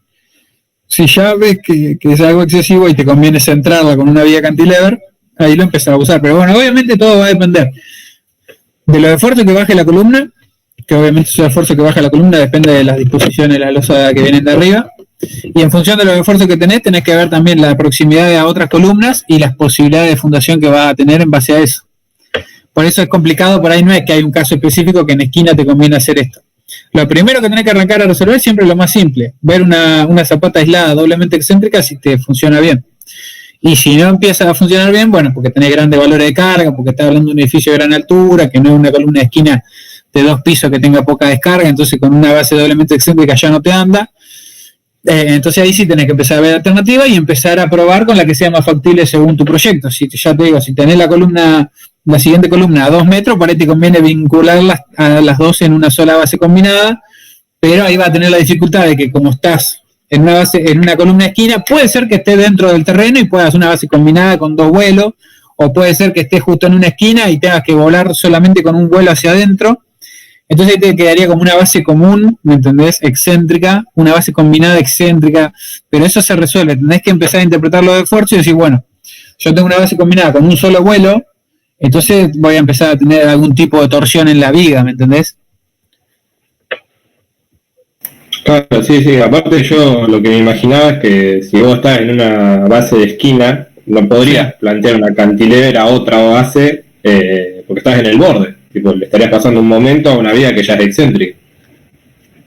Claro, podés, dependiendo si tenés momentos grandes en las dos direcciones. Por ejemplo, suponete, hablando un poco, pensando en lo que viene de arriba, tenés unas losas cruzadas de grandes luces que te descarga a la columna tuya, tiene momentos en ambos sentidos, ¿no es cierto? O sea, en el sentido de la medianera y en el sentido de la otra medianera, suponete porque estás en una de esquina. Y ahí si tenés grandes momentos ya de por sí por lo que baja la columna, podés tirar cantilever hacia ambos lados siempre y cuando las columnas que tenés contiguas estén a más de 5 metros, por ejemplo, ¿no? Claro. Ahí tendrá que ver en cada caso. Obviamente va a depender del proyecto y que en realidad el proyecto termina determinando los esfuerzos que te caen a vos y en qué direcciones sean los momentos y todo, ¿no? Si estás dentro de un pórtico o si directamente bajás con N. Todo depende de todo, ¿viste? O sea, hay que relacionar mucho todo lo que... de toda la materia, incluso hormigón 1, obviamente. Y todo, hasta las estabilidades. Pero bueno, por ahí un poco las posibilidades son estas en cuanto a la fundación. Y bueno, por ahí lo que no presentamos nosotros un ejercicio de una base combinada excéntrica porque es básicamente conceptualmente lo mismo, pasa que hay que considerar la torsión de la viga principal, ¿no? Pero por ahí, o sea, si tenés que vincularla, puede ser con una base combinada si la columna está cerca o una cantilever si la columna está un poquito más lejos, pero la podés resolver de todas maneras. Buenísimo.